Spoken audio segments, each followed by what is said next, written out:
Do not breathe too deeply. The air cuts your throat. Paris does not enter 1789 as a wounded preparing for revolution. It enters as a body in systemic failure. Winter of 1788 arrives early and refuses to retreat. Snow settles across the crooked medieval rooftops, whitening timber beams and warped tiles. But it does not purify anything. Frost slows decay. It does not remove it. Beneath a thin crust of ice, sewage still creeps through gutters. Beneath shuttered windows, families still ration crumbs. You stand on a quay along the Seine. The river is frozen in segments, choking the grain traffic that feeds 600,000 mouths. Men hammer at ice with iron tools, each blow echoing against stone embankments. The sound feels futile. Bread waits on thaw that does not come fast enough. The previous summer's hailstorms would devastate wheat fields across Ile-de-France. The harvest fail. Not dramatically, quietly. A reduction in yield becomes a rise in price. A rise in price becomes a contraction in diet. Arithmetic replaces optimism. A loaf costs 4 sous. A laborer earns 20 sous a day. Oh, if he finds work, half his wage dissolves into bread. If he has 3 children, the equation collapses. Hunger does not shout, it persists. Paris holds approximately 600,000 people, the second largest city in Europe after London. But that number is misleading. It is not population, it is pressure. 600,000 stomachs, 600,000 nervous systems stretched thin, 600,000 comparisons between what is and what should be. And 12 miles southwest at Versailles, winter behaves differently. Inside the Hall of Mirrors, candlelight multiplies infinitely across 357 mirrors. 17 chandeliers fracture flame into spectacle. Gold leaf softens stone into illusion. King Louis XVI does not appear monstrous. He appears hesitant, thoughtful, a man shaped by inherited absolutism. But hesitation during collapse can wound as deeply as cruelty. France's national debt exceeds 4 billion livres. Nearly half of state revenue evaporates into interest payments. The 7 Years' War strips France of empire. Supporting the American Revolution secures revenge against Britain. But at catastrophic cost. France is wealthy. Its system is distorted. Nobility contribute almost nothing in taxation. The church, controlling around 10% of land, enjoys exemptions. The Third Estate, over 95% of the population, absorbs the burden. When structural inequality meets failed harvest, financial crisis becomes political combustion. Step forward. You are entering ignition. You move through Paris, and the city tightens around you. The boulevards of modern imagination do not exist. Baron Haussmann will not carve them for another 70 years. What surrounds you couple with you instead and is a medieval labyrinth. Narrow streets twisting unpredictably. Buildings 5 and 6 stories tall, leaning inward as if conspiring. Upper floors nearly touch. Sunlight rarely reaches the ground. Open sewers run down the center of streets. There is no underground drainage. Chamber pots empty from windows above with minimal warning. Animal waste from thousands of horses saturates stone. Butchers dump entrails into gutters. In summer, in winter it's stagge. Density amplifies everything. 600,000 people crowd into roughly 13 square miles. Entire families occupy a single rented room. Privacy is a luxury, non-existent. Sleep rotates. Silence is rare. The Seine cuts through the center, spanned by bridges crowded with houses and shops. Reminiscent of Old London Bridge, Ile de la Cité remains the historic heart. Notre Dame Cathedral dominates the skyline. 6 centuries old, Gothic stone rises above decay, a monument to permanence overlooking instability. Movement becomes instinct. You learn to pivot, to press against walls, to avoid carts that scrape in inches from your body. The street does not reward hesitation. It trains efficiency. Then you pass a bakery. The outside is not casual. It is calculation and buy. Dugubity yeast. Coins clink with quiet urgency. Eyes measure supply. A loaf transfers hands like contraband. This is not riot. Not yet. It is compression. And compressed systems eventually rupture. You leave the bakery line and follow something less visible than hunger. You follow sound, not shouting. Not easy, but density of conversation. Paris. In the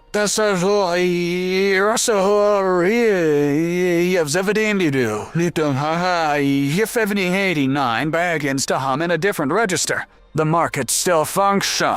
The gutters still carry waste. The wages still fail to stretch. But now another network activates. One made of paper, ink, room, and voice. You step into the Latin Quarter as dusk settles. Candles glow behind warped glass. A cafe door opens and heat spills onto the street. Coffee, whack, papa, just wet wool to bepo. Inside, tables are crowded not with idle men but with posture. Leaning forward, listening, interrupting. By 1789, Paris holds more than 1,800 cafes. They are not neutral space, they are Versailles. You enter a room like Café Procope, older than many monarchs, thick with intellectual residue. Voltaire once drank here obsessively. Rousseau debated here. Diderot shaped the encyclopedia here, but now, the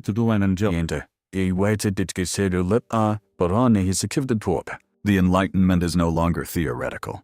It is operational. Pamphlets slide across tables still damp with ink. Printers work through the night. The government a team at censorship.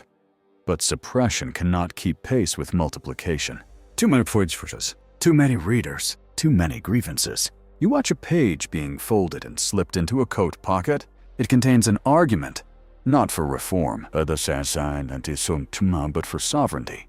Man is born free. The rest of the sentence hangs in the air like a suspended blade. And everywhere he is in chains.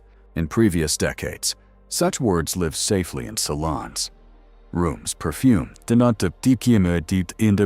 controlled, hosted by educated women, where ideas remain contained within walls. Now they spill outward into streets that already feel constricted. Ideas land differently when people are fed. They land explosively when people are not. Across the city, financial tension deepens. France is not collapsing because it lacks wealth. It collapses because its structure is misaligned. War debt compounds. Interest payments swallow half the budget. Attempts at tax reform stall against noble resistance. Privilege defends itself. So Louis XVI summons the Estates General. You travel to Versailles in May 1789. Watching carriages arrive beneath sculpted facades. 3 estates gather. Clergy. A nobility. 3rd estate. The king believes he is stabilizing the kingdom. Instead, he is staging its transformation. The 3rd estate arrives with doubled representation, but without doubled power. Voting remains by order, not by head. The system is designed to outvote them 2-1. They refuse. You stand outside as tension builds inside. When locked out of their meeting hall, the representatives of the 3rd estate gather in a nearby indoor tennis court. There, beneath a plain wooden roof, they swear an oath not to disperse until France has a constitution. No cannon fires, no blood spills, but something more dangerous occurs. Language shifts power. The National Assembly declares that sovereignty resides in the nation, not in the king alone. Authority baked into the integrate. You return to Paris, and the effect is immediate. Rumor moves faster than carriages. The king will dissolve them. He will attract them. He will bring troops. By July, many regiments gather around the Hippido. With them, pretended as intimidation or precaution does not matter. In a boyish house already to strain into those. Translates as threat. Panic requires only suggestion. On July 12th, you stand in the gardens of the Palais Royal as Camille Desmoulins leaps onto a table, pistol raised, shouting that royal troops plan massacre. His voice cracks but does not falter. Arms. He calls for arms. Crowds swell not because of certainty, but because of possibility. The next 2 days unfold with accelerating gravity. People search for weapons. They raid armories. They demand gunpowder. The Bastille holds stores of it. You move east. The Bastille rises ahead. A medieval fortress with walls nearly 30 meters high. 8 towers, thick stone, built to defend Paris in the 14th century. By 1789, it houses only 7 prisoners. 7. It is not functionally important. It is symbolically essential. The crowd demands gunpowder. The governor hesitates. Negotiations so. Then a shot. No one can later agree who fires first. It no longer matters. Once sound fractures the air, events become kinetic. Cannons appear, manned by veterans who understand geometry of siege. Smoke fills the courtyard. Stone splinters. The gates yield. 4 hours. When the governor surrenders, the crowd storms inside. They free the prisoners. They seize the governor. Violence is not strategic now. It is cathartic. His head is carried through Paris on a pike. That image circulates faster than any pamphlet. The Bastille, symbol of arbitrary royal power, is dismantled stone by stone in the months that follow. Souvenirs of rubble become relics of a boititer, but something deeper has collapsed. The myth of untouchable monarchy. Paris has crossed a threshold, and once a population learns that stone walls fall, obedience becomes optional. The Bastille has fallen, but bread is still 4 sous. You walk through eastern Paris days after the fortress collapses, and the cheers have thinned into something sharper. Victory over stone does not lower prices. Symbolic triumph does not refill ovens. The crowd has proven it can destroy. It's a symbol of fear. Now it must confront something more relentless: scarcity. You turn toward Les Halles, the great central market that has fed Paris for centuries. Even before dawn, the market is awake. Carts rattle over stone slick with animal fat and thawing ice. Fish are laid out on planks, their eyes clouding under weak light. Sides of beef hang from hooks, darkening as flies gather. Straw attempts to absorb blood and mud and fails. Women move through the aisles with baskets hooked over their arms, calculating silently. Not taste, not preference. Quantity, price, survival. In a normal year, a working family might spend half its income on bread. In 1789, that number climbs toward 80%. Rent waits, firewood waits, illness does not. You see a mother break a loaf into smaller pieces than she intends, glancing at her children as if measuring how long patience can stretch before hunger becomes panic. This is where radicalization truly begins. Not in a speech, not in a pamphlet, but in arithmetic that no longer works. Rumors spread faster here than at any political club. Grain is being hoarded. Merchants are speculating. The court feasts while we ration. Truth and exaggeration merge seamlessly when trust collapses. You begin to understand something critical. Hunger erodes moderation. In July, the Bastille represents abstract tyranny. By October, the enemy feels concrete. The palace, Versailles, still stands 12 miles away, luminous and symmetrical, as if nothing has shifted. But in Paris, the image of distance becomes intolerable. A monarch unseen feels unaccountable, and hunger demands proximity. Rain falls hard on October 5th. It does not deter the women. They gather at Les Halles first. Fishwives, vendors, laundresses, domestic workers. Their voices rise not in ideology but in demand. Bread. They do not march in neat formation. They move like weather. You flash it. Pikes are lifted. Some carry muskets taken during earlier unrest. Drums beat irregularly, but momentum builds. You walk beside them as they leave the city. 12 miles through rain and mud. It isn't a military procession. It is something more dangerous, sustained necessity. When they reach Versailles, the palace facade appears theatrical against gray sky. Gold glints despite weather. Guards stiffen at gates, but spectacle fails against numbers. Inside, panic spreads through corridors designed for ceremony. Courtiers whisper, doors lock, windows darken. The women demand bread. They demand the king come to Paris. They demand visibility. because power at distance feels like indifference. The following morning, violence with now the palace itself. Guards are killed. The royal family is forced to appear before the crowd. Louis XVI agrees to relocate to Paris. You watch the procession, prepares to return. It is not triumphant in the way of conquest. It is triumphant in the way of leverage achieved. The chant spreads through the column. We are bringing back the baker, the baker's wife, and the baker's boy. The metaphor is brutal in its simplicity. If bread is scarce, bring the baker to the oven. When the royal family enters Paris, everything changes. Power is no longer buffered by gardens and gates. It sits within a city that can mobilize in hours. 600,000 eyes now observe each issue. But relocation does not equal resolution, because hunger does not disappear when a carriage changes address. You step away from the procession and notice how the revolution is evolving. It is no longer merely reactive, it is procedural. Political clubs multiply. The Jacobins begin organizing with discipline. Newspapers circulate daily. Accusations become routine. Who hoards? Who sympathizes with foreign monarchies? Who undermines the assembly? The language sharpens.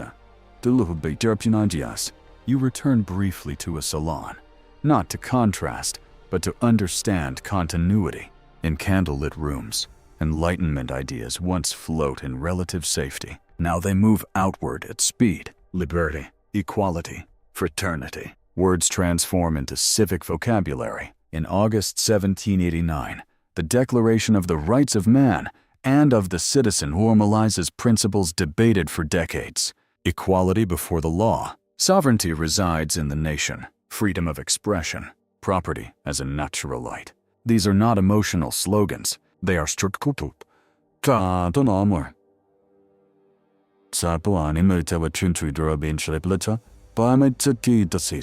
Citizen replaces subject. Law replaces decree. Consent replaces divine right. You feel the psychological shift across the city. Parisians no longer simply endure governance. They evaluate it. That shift is profound, but it is also destabilizing, because when old authority collapses and new authority remains fragile, uncertainty fills the gap, and uncertainty breeds suspicion. You hear it in the marketplace. You hear it in clubs.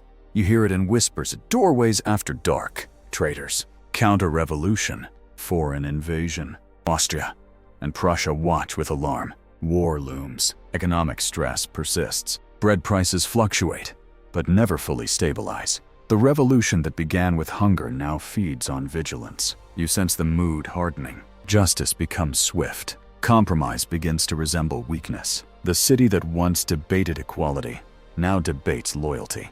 And somewhere beneath the noise, you realize a dangerous truth. Hunger was the catalyst, but fear will be the accelerant. The revolution has not yet reached its most violent phase to us. The guillotine does not yet dominate the skyline. The king still lives. The Constitution is still in formation. But the trajectory has changed. Paris is no longer compressing. It is expanding outward into unpredictability. And once a revolt, it rarely stops at moderation. The king is now in Paris. But proximity does not equal peace. You walk past the Tuileries Palace where Louis XVI resides under watch, rather than reverence. Guards stand outside not as ceremonial ornaments, but as reminders that authority has shifted from divine distance to civic scrutiny.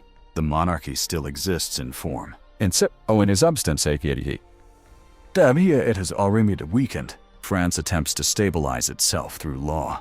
The National Assembly works feverishly. Feudal privileges are abolished. Church lands are nationalized. Administrative divisions are reorganized. A constitution is drafted to transform absolute monarchy into constitutional monarchy. On paper, it appears orderly.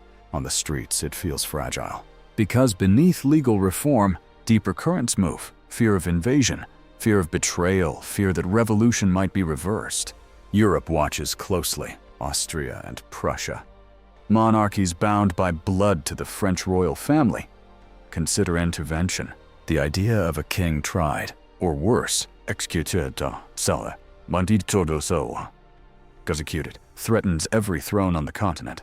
Rumors of foreign plots circulate through Paris like cold wind, and Paris has already learned to respond to rumor with action. In 1791, Louis XVI attempts Chien to Libre.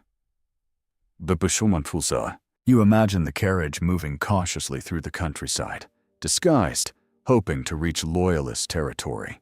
But the king is recognized in Varennes. The escape fails. The illusion collapses fully. He is no longer a hesitant monarch trying to navigate crisis. He becomes, in the public imagination, a conspirator against his own nation. Trust fractures irreparably. When war with Austria begins in 1792, instability accelerates. Military defeats amplify paranoia. Newspapers accuse. Political clubs radicalize. The Jacobins, once simply one faction among many, gain dominance through clarity and discipline. You feel the city's temperature rising again. Crowds assemble faster now. On August 10, 1792, the Tuileries is stormed. Swiss guards are massacred. Monarchy is suspended. The king is imprisoned. The revolution enters a new phase. Not reform. Replacement. France declares itself a republic. Louis Capet, that is what the former king is now called, stands trial not as sovereign, but as citizen. You stand among a crowd outside the convention as debates rage within. The charges are political treason, conspiracy with foreign powers, betrayal of the nation. There is no spectacle in the verdict. There is inevitability. On January 21, 1793, Louis XVI is executed by guillotine. The blade falls. A king who once believed power descended from God now dies by mechanical device designed for equality. No noble acts, no aristocratic privilege. One is a clean drop. The crowd does not cheer wildly. It exhales. You realize this is not just regicide. It is metaphysical rupture. The sacred aura of monarchy evaporates in a single motion, but execution does not end in stability. It intensifies it. War expands. Britain joins the coalition. Internal revolts erupt in regions resistant to radical change. Economic hardship continues. Inflation spirals as paper currency floods the system. The Republic responds with emergency powers. The Committee of Public Safety forms. Maximilian. Robespierre rises. You feel the tone shift from urgency to purification. If the revolution is threatened from without and within, then enemies must be identified. Yet, if virtue is to be preserved, corruption must be eliminated. And who defines corruption? The guillotine, once an instrument of equality, becomes an instrument of acceleration. From 1793 to 1794, the reign of terror unfolds. Revolutionaries who once debated liberty now debate loyalty. Suspicion replaces dialogue. Accusation becomes survival strategy. Tens of thousands are arrested. Thousands are executed in nobles, priests, former allies, ordinary citizens denounced by neighbors. You stand in the Place de la Révolution and watch the mechanism operate with bureaucratic rhythm. Names are read. Carts roll forward. The blood blade fell over and over. The revolution consumes not only its enemies, but itself. Robespierre, architect of terror in the name of virtue, eventually faces the same machine. In July 1794, he is arrested and executed. The blade that enforces ideological purity does not discriminate forever. With his fall, the Tuileries but France does not return to 1788. It cannot. The old regime is gone. The nobility's feudal privileges are dismantled. The church's dominance weakened. The monarchy eliminated. The language of citizenship embedded permanently into political vocabulary. You walk through Paris and notice something subtle, but irreversible. People speak differently. They refer to the day. They report the way for the citizens. They expect justification for authority, even as governments shift. From convention to directory, from instability to ambition, the conceptual foundation altered. Into this volatility steps a military general. Napoleon Bonaparte? He rises not because France longs for monarchy restored, but because France longs for stability. In 1799, he's a stupor. Chai 12. Crevi. Tienes pure tuper. In 1804, he crowns himself emperor, not receiving the crown from a pope, but placing it upon his own head.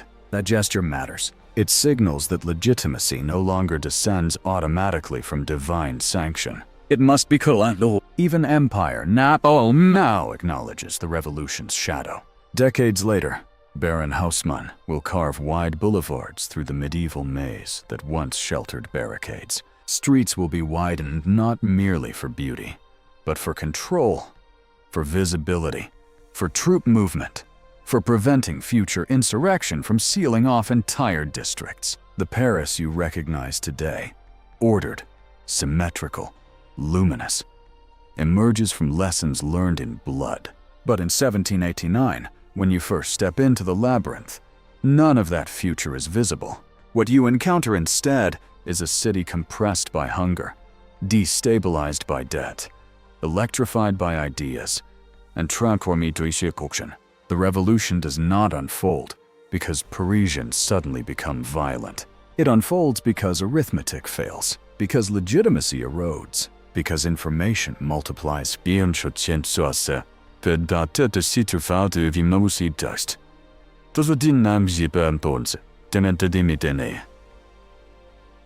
censorship, but because a population learns that power can be touched. When a city is hungry and understands why it is hungry, history stops moving gradually.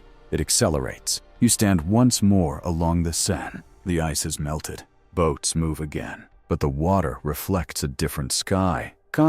Paris in 1789 is not romantic. It is structural collapse in slow motion, followed by structural invention at high speed. It is the birth of modern political consciousness. And once that consciousness exists, it cannot be reversed, only redirected.